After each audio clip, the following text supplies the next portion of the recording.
Today we're here again at the Washington Memorial Chapel, site of the historic encampment of the Continental Army in the brutal winter of 1777-78. And if you've never visited this chapel, it's well worth your time to come here and see some of the greatest works of America's arts and crafts movement.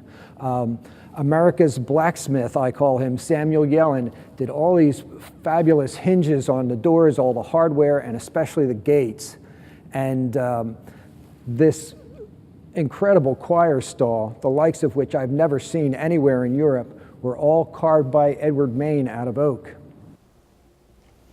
Franklin Simmons crafted this gorgeous pensive statue of George Washington here in bronze. And of course the stained glass windows, the 13 windows by Nicola di Scenzo, who brought the color of Chartres Cathedral and the Gothic revival here to Valley Forge. Nicola had pretty much committed himself to the medium of stained glass. He was a mural painter, but had decided that stained glass was his future around 1904. That was his first commission. And by 1911, he was spending his summers in Europe, especially France and Chartres. He had even gained permission to erect scaffold alongside the windows at Chartres just so he could get an up-close look at the glass, the French glass in the windows and the painting style. And I always imagined that he had been using French glass in these windows because, after all, Saint-Just glass was well known in Philadelphia 40 plus years before he made these windows. They had been an exhibitor at the Centennial Exposition here in Philadelphia. It was the 100th anniversary of the American Revolution, and all the great vendors from Europe came with their wares to display them, and Saint-Just won awards here. So 40 years before this chapel was built, we know for certain that Saint-Just glass was popular amongst the American stained glass artists, such as Charles Connick in Boston and William Willett here in Philadelphia. They were all using Saint-Just glass. But looking at these windows, especially when we're restoring them, even an up-close look at the glass itself in your hand, it's hard to tell whether the glass is French or German. They put so much paint on the glass, vitreous glass paint, fired in on both sides, front and back, so it's difficult to tell.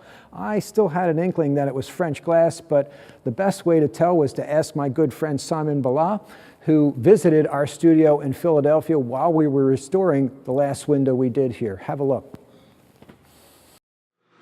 This is old, from the 1960s or 70s, and this is all new. All that is new. Well, these are pieces that came out of this window and two other windows that we've restored already, and we keep them as a permanent record. But these were all pieces that were too shattered to go back into the window. Look at the thickness. Already seems to be French glass. So it looks like it would be interesting to do a little chemist analysis to see it. I was going to give that piece, send that piece, have it chemically analyzed so we could know for sure. I think it's a good idea. So it seemed that the only way to be certain that the glass was French was to subject it to the kind of chemical analysis that is a regular feature of Saint-Just quality control at the factory. A little more than a month ago, we sent samples of glass from the Washington Memorial Chapel here to Saint-Just to be analyzed with this high-tech X-ray analyzer. And can you tell me a little bit about this machine? Now, you use this to analyze your current products as well as past glass? Yes, yeah. We use it every day to qualify our products, and it's quite a great machine because it's kind of a scan of all mineral materials. So once you put the mineral material inside, you will know very precisely what is the composition of this material. Mm-hmm. So for this glass it was perfect because we could identify what was inside. So here we've got a piece of the actual glass that we sent to you. Mm-hmm. It has a small fleur-de-lis etched in it, and it also had vitreous glass painting on it. And here's a piece of the original with the vitreous glass painting still on it. We took hydrofluoric acid and etched that off to reveal the glass to make it easier to analyze it more accurately. So why don't I let you tell me what happened from that point forward? And we analyzed the clear glass because it's a flash glass, and we also analyzed the blue glass, the flashed. Mm-hmm. And we compared the results with the current glass we produce today, but also glasses that were produced in 1950s and 1970s, and to see if we were approached from the sample you sent to us. Mm-hmm. It seemed like you were telling me over the phone a month ago that the clear glass was a good standard, a good place to start in terms of analyzing the composition. Yes, because we know that our clear basis has been really stable since 80 years. Okay. We have changed a few raw materials, but the composition itself and what we introduce remains the same recipes that we used to do in the past. So you perform the analysis here. How long does it take?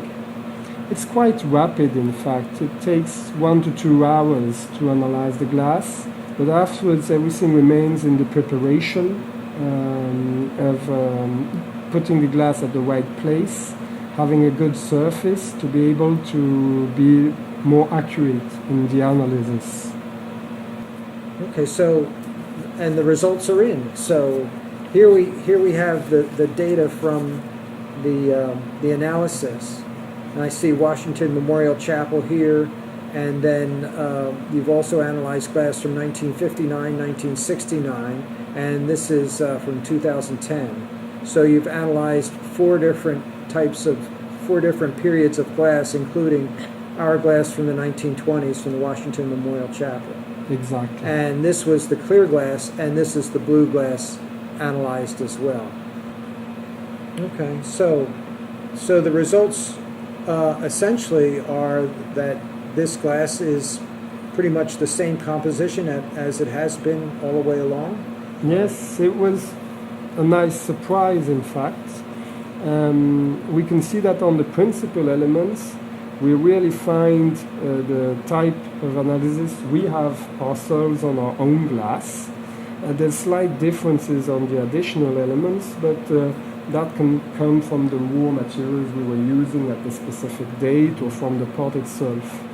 And we also wanted to double check with the blue enamel, which is a bit more difficult to analyze, but we also have seen that the main elements of the blue enamel are really very similar to what we have always done and what we do today. Mm-hmm. So it cannot be a real guarantee, but we can see, besides the chemical analysis, but also besides the looking of the glass, a very thin layer of enamel, quite a thin glass itself. Is quite similar to what we have always produced and what we produce today. Okay, so it's overwhelming evidence that the glass was produced here for the Washington Memorial Chapel. Yes, and if you have to change a few pieces, what we'll know today that they will really come from there in Saint-Just. Okay. Now, if how different would it be if this glass had come from another European manufacturer? Well, each manufacturer has, I would say, his own recipes, and you always find differences in the principal elements or certain additional elements. So generally, it seems quite evident when it's not your own glass or when you're analyzing something, so the glass of somebody else. Well, thank you very much. That's what we wanted to know most of all. Thank you. So now we knew for certain that Saint-Just glass was part of the original fabric of these windows, which kind of reaffirms our reliance on Saint-Just to restore these historic windows. And honestly, we're happy to have Saint-Just glass to use in our new windows, just like Nicola did.